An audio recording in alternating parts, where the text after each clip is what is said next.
Very good morning and जय Hind everyone. तो आज मैं रे ऑप्टिक्स लेकर आया हूँ आपके क्लास 12 फिजिक्स का है। ठीक है, तो आज इस वीडियो में, इस सेशन में हम लोग देखेंगे कि हमको पढ़ना क्या है। सबसे पहले हम उन चीज़ों को ध्यान दे देते हैं। और ये जो रे ऑप्टिक्स की जो ये फर्स्ट लेक्चर है आपकी यूट्यूब पे अवेलेबल होगा, और इसके आगे वाला जो टॉपिक है वो नेक्स्ट डे वो आपको फिर हमारे यूट्यूब चैनल पे मिल जाएगा। तो हम स्टार्ट करते हैं कि आज जो पढ़ना है हमें क्या क्या पढ़ना है। पहले ध्यान देंगे, आज जो पढ़ना है हमें रिफ्लेक्शन के बारे में पढ़ना है, रिफ्रैक्शन के बारे में पढ़ना है। आ रही बात समझ में। फिर उसके बाद हमको मिरर फॉर्मूला जो डेरिवेशन बहुत इंपॉर्टेंट है सीबीएसई के अकॉर्डिंग, ठीक है। देन आफ्टर लैटरल शिफ्ट के बारे में पढ़ेंगे, फिर रियल डेप्थ और वर्चुअल डेप्थ के बारे में पढ़ेंगे, ठीक है। तो सबसे पहले हम स्टार्ट करने जा रहे हैं रिफ्लेक्शन एंड रिफ्रैक्शन। आपने क्लास 10th में कई बार इसको पढ़ा होगा, सेम यहाँ पे भी है, बस थोड़ा रिवीजन के लिए यहाँ इसके कुछ कॉन्सेप्ट को हम लोग रिमाइंड करेंगे, ठीक है। तो पहले हम बात करते हैं रिफ्लेक्शन। तो रिफ्लेक्शन में आपने देखा होगा क्या कि इंसिडेंट रे और रिफ्रैक्ट, ये इसको क्या कहते हैं, इंसिडेंट रे, और ये रिफ्लेक्टेड रे और नॉर्मल, ये क्या है, सब तीनों क्या होता है, किसी एक ही प्लेन पर होते हैं। और जो लाइट स्ट्राइक करती है उसको हम लोग इंसिडेंट रे कहते हैं, जिसको हम यहाँ पे IR मेंशन किया है। और ये रिफ्लेक्टेड रे जो लाइट जो है बाउंसिंग बैक हो रहा है, डिफरेंट डिफरेंट डायरेक्शन में होगा, तो इस रे को हम लोग कहेंगे, जो बाउंसिंग बैक होगा उसको हम लोग क्या कहते हैं रिफ्लेक्टेड रे। और जो ये डॉट डॉट लाइन से हमने शो किया ये नॉर्मल लाइन है। आ रही बात समझ में। सेम कॉन्सेप्ट है, क्लास 10th में आपने पढ़ा है। तो इसकी बात करेंगे, incident ray, reflected ray, normal light. ये जो है क्या है, नॉर्मल लाइट लाइन जो है किस पे कर रहा है, फॉर्मेशन कहाँ हो रहा है, किसी एक प्लेन मिरर पर। आई बात समझ में। अगर हम रिफ्लेक्शन की बात करेंगे, रिफ्लेक्शन है क्या, तो हम लोग इसको लिख सकते हैं, when any incident ray strike on mirror, it's reflect back in a different direction. This phenomenon is called reflection. Reflection of light. Got it? Okay. The next is law of reflection की बात करेंगे तो हम लोगों ने देखा था क्या, एंगल ऑफ I और angle of R both are equal. आ रही बात समझ में। और सेकंड कॉन्सेप्ट क्या होता है इसका, लॉ ऑफ रिफ्लेक्शन में, लॉ ऑफ रिफ्लेक्शन में हम लोग देख रहे थे, पहला कॉन्सेप्ट है एंगल ऑफ I और एंगल ऑफ R। क्या होता है, ये आपका जो I है और ये वाला R, ये दोनों क्या होंगे, इक्वल होंगे according to law of reflection. और जो आपका सेकेंड वाला कॉन्सेप्ट है वो क्या है, incident ray, reflected ray, normal, all lie in the same plane. ये आपका लॉ ऑफ रिफ्लेक्शन है, ये बहुत इंपॉर्टेंट है। आपको ये कॉन्सेप्ट लर्न होना चाहिए। नेक्स्ट हम बात करेंगे रिफ्रैक्शन का। रिफ्रैक्शन क्या है, यहाँ पे क्या है, ये आपके टू मीडियम्स की बात करेंगे हम लोग, ये पहला मीडियम और ये दूसरा मीडियम। इस सिचुएशन में हम लोग देख क्या रहे हैं कि जब लाइट फर्स्ट मीडियम से सेकेंड मीडियम में एंटर कर रहा है तो वो अपने पाथ से क्या हो रहा है, डिफ्लेक्ट हो रहा है। इसी फेनोमेनन को हम लोग रिफ्रैक्शन कहते हैं। क्या कहते हैं, रिफ्रैक्शन ऑफ लाइट। आ रही बात समझ में। देखिए फर्स्ट मीडियम ये है हमारा और सेकंड मीडियम ये, और ये जो लाइट आती है उसको हम लोग क्या कहते हैं, इंसिडेंट रे कहते हैं। और यहाँ पे जो लाइट यहाँ से क्या एंटर किया दूसरे मीडियम में, उसको हम क्या कहते हैं, रिफ्रैक्टेड रे। और यहाँ पे जो एंगल I है और एंगल R, आपको दोनों को पता है क्या कहते हैं, एंगल ऑफ इंसिडेंस और एंगल ऑफ रिफ्लेक्शन कहते हैं ना। रिफ्लेक्शन कहाँ कहते हैं और रिफ्रैक्शन कहाँ कहते हैं, दोनों चीजें में आपको ध्यान देना चाहिए कि R जो है यहां पर रिफ्लेक्शन में एंगल ऑफ क्या कहेंगे, रिफ्लेक्शन कहेंगे, angle of reflection.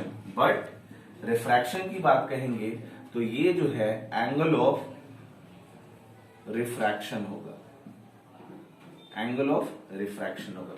Same concept इसमें भी होगा, वही वाला कॉन्सेप्ट आप इसको मेंशन कर सकते हो। क्या है, इंसिडेंट रे, कौन सा ये है, रिफ्रैक्टेड रे, रिफ्रैक्टेड रे, normal, all line the same point. यहाँ पे क्या था, सेम प्लेन। आगे बात समझ में। सेकंड वाला कॉन्सेप्ट है, इसको थोड़ा सा ध्यान देने वाली चीजें हैं। यहाँ पे साइन I और साइन R के रेशियो को हम लोग क्या कहते हैं, कांस्टेंट कहते हैं। इसी कांस्टेंट को हम लोग रिफ्रैक्टिव क्या कहते हैं, रिफ्रैक्टिव इंडेक्स कहते हैं। इसको हम लोग एन से डिनोट करते हैं। एन क्या, रिफ्रैक्टिव इंडेक्स क्या है, थोड़ा सा हम आपको उस पे थोड़ा सा बता देते हैं कि रिफ्रैक्टिव इंडेक्स एक्चुअल में क्या है कि किसी मीडियम के अंदर में जो लाइट ट्रेवल करेगा, जो लाइट किसी भी, जैसे हम लोग ग्लास के अंदर अगर किसी लाइट को हम लोग स्ट्राइक करेंगे तो उसके अंदर जो लाइट एंटर किया उसकी स्पीड क्या होगी, वो रिफ्रैक्टिव इंडेक्स के थ्रू हमको डिफाइन करता है। आ रही बात समझ में? तो यहां ध्यान दीजिए, तो साइन आई और साइन आर के रेशियो को हम लोग कांस्टेंट कहते हैं। क्या कहते हैं, कांस्टेंट कहते हैं। यहां पे हम n/1 लिखे, इसका मीन्स क्या है बता सकता है कोई? कोई नहीं, ध्यान दें, ये जो है रिफ्रैक्टिव इंडेक्स जो है, refractive index second medium with respect to first medium. कहने का मतलब ये है, जो रिफ्रैक्टिव इंडेक्स हम मान लेते हैं इस ग्लास के अंदर की बात कर रहे हैं, अगर इन दोनों के रेशियो को, इसको अगर लिखना होगा तो कैसे लिखेंगे, refractive index of second medium with respect to first medium. आ रही बात समझ में? तो यहां पे n/1 कहां लिखा होगा तो आप समझ जाएंगे क्या है, refractive index of second medium with respect to first medium. तो इसको लिखने का सबसे एक और मेथड है, n/1 को हम लोग क्या करेंगे, ये वाला जो पार्ट पहले आ रहा है उसको हम लोग यहां लिखेंगे ऊपर और इसको नीचे, n2 डिवाइडेड बाई n1।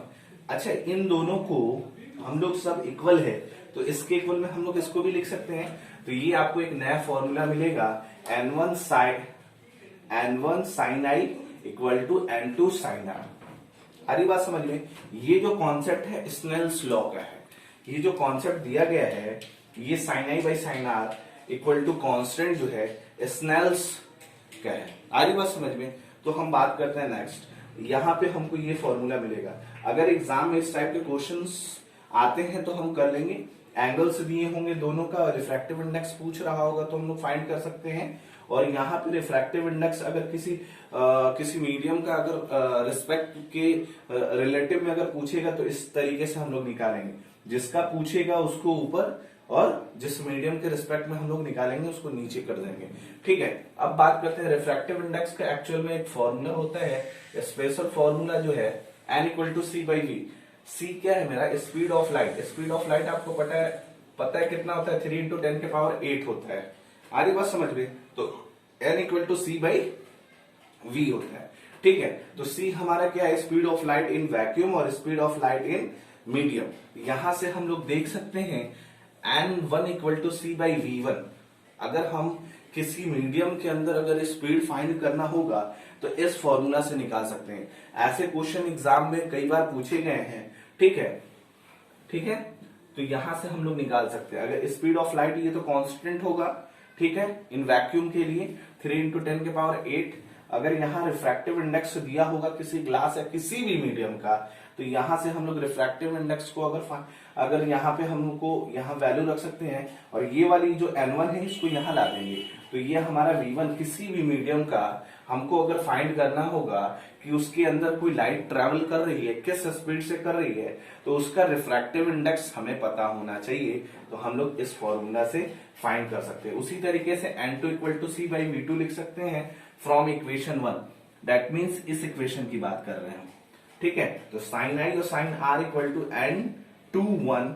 आपको पता है ना ये क्या है, अभी हमने बताया refractive index of refractive index of second medium with respect to first medium. इसको हम लोग n2/n1 लिख सकते हैं।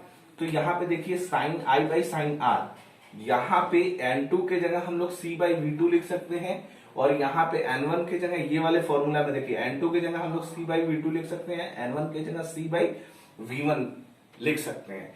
और अगर हम लोग यहाँ पे c क्या है, कांस्टेंट है, तो कैंसिल होके v1/v2 हो जाएगा। तो हम लोग ये फॉर्मूला आपको मिल गया। अगर इस टाइप के न्यूमेरिकल्स आ सकते हैं, एंगल्स दिए हो, रिफ्रैक्टिव इंडेक्स अगर किसी एक का दिया हो, अगर फाइंड करना हो तो कर सकते हैं, वेलोसिटी फाइंड करना हो तो कर सकते हैं किसी मीडियम का। तो यहां तक आई थिंक ये आपके टॉपिक्स क्लियर हो गए हैं। तो आज हम लोगों ने रिफ्लेक्शन के बारे में पढ़ा, थोड़ा सा फिर से रिकॉल कर देते हैं। तो रिफ्लेक्शन क्या होता है, किसी भी मिरर के ऊपर अगर लाइट स्ट्राइक करता है, वो bouncing back of the different direction में होगा, उस फेनोमेनन को हम लोग रिफ्लेक्शन ऑफ लाइट कहते हैं। और रिफ्रैक्शन का ठीक कॉन्सेप्ट क्या होगा, यहाँ पे टू मीडियम्स के अंदर लाइट पार्टिसिपेट करता है। तो फर्स्ट यहाँ पे है, अब उन मीडियम्स के बारे में थोड़ा सा हम लोग पढ़ लेते हैं कि उस मीडियम में कैसे कैसे वो लाइट ट्रेवल करेगा। अगर टू मीडियम्स है, जैसे ये हमारा M1 और M2 है, ठीक है, तो हम बात करते हैं यहाँ पे रेरर टू डेंसर। रेरर क्या होता है, जहां पे एटम्स क्या होंगे, मॉलिक्यूल्स क्या होंगे, काफी डिस्टेंस फॉर डिस्टेंस पर होते हैं। और डेंसर के जो है वो डेंसर में क्या होंगे, वो बहुत ज्यादा नियर प्लेस पर सेटअप होते हैं। जैसे ग्लास के अंदर जो मॉलिक्यूल्स जो एटम्स होते हैं, काफी वो नियर डिस्टेंस पर सेटअप होते हैं। तो हम बात करते हैं, ये हमारा ईयर वाला पार्ट है, तो ईयर को हम लोग रेयर मीडियम कह सकते हैं, और ग्लास वाला जो है उसको हम लोग डेंसर कहते हैं। तो ये हमने यहाँ पे R2D लिखा है, दैट मीन्स ये हमारा रेयर मीडियम है और ये क्या है मेरा डेंसर मीडियम। जब हम लोग R2D जाएंगे तो हमारा जो बेंड्स टू द नॉर्मल, क्या नॉर्मल लाइन की तरफ क्या होगा, देखिए ये R2D लाइट यहाँ ट्रेवल करेगा, जब ये R2D जाएगा तो ये बैंड टू द नॉर्मल हो जाता है। आ रही है बात समझ में। यहाँ पे एक और कॉन्सेप्ट है कि यहाँ पे जो I की वैल्यू है, एंगल ऑफ इंसिडेंस क्या होगा, ग्रेटर होगा compare to angle of reflection का ना। उसी तरीके से ये क्या हो रहा है, बैंड्स टू द नॉर्मल हो रहा है। अब बात करते हैं डेंसर टू रेरर में। जब ये यहां पे ध्यान दीजिए, जब ये D2R होगा, मतलब लाइट को ऐसे ऐसे जाना चाहिए, लेकिन क्या होगा, ये थोड़ा सा और क्या होगा, अवे फ्रॉम द नॉर्मल होगा। एक चीज याद रखिएगा, जिन बच्चों को कंफ्यूजन होता है, bend to the normal, away from the normal. Away from the normal होगा क्या, कि वो दूर हटेगा, और बैंड टू द नॉर्मल क्या होगा, कि वो क्या होगा, नॉर्मल की तरफ बैंड हो रहा है। आ रही बात समझ में। तो ये क्या है, जब हम लोग denser to rarer light travel कराएंगे तो वो वहां पे अवे फ्रॉम द नॉर्मल होगा, और जो एंगल होगा किसका, एंगल ऑफ रिफ्लेक्शन का, सॉरी रिफ्रैक्शन का, वो क्या होगा, ग्रेटर होगा एंगल ऑफ इंसिडेंस से। आ रही है बात समझ में सबको। तो आज का जो मेन कॉन्सेप्ट था यही था, ठीक है ना। हम लोग आज रिफ्लेक्शन के बारे में पढ़ा, रिफ्रैक्टिव इंडेक्स के बारे में पढ़ा, और रिफ्रैक्टिव इंडेक्स के कुछ कॉन्सेप्ट को पढ़ा जो एग्जाम बेसिस सीबीएसई बोर्ड के अकॉर्डिंग बहुत ही ज्यादा इंपॉर्टेंट है। आ रही बात समझ में। तो हम लोगों ने सारे कॉन्सेप्ट को बहुत अच्छे से पढ़ा है। स्नेल्स लॉ क्या होता है, रिफ्लेक्शन के कॉन्सेप्ट, लॉ ऑफ रिफ्लेक्शन क्या है, लॉ ऑफ रिफ्रैक्शन क्या है, रिफ्रैक्शन का सेम पहला वाला, बस यहाँ पे साइन आई और साइन आर का रेशियो है, ठीक है। ओके, बाय एंड जय हिंद।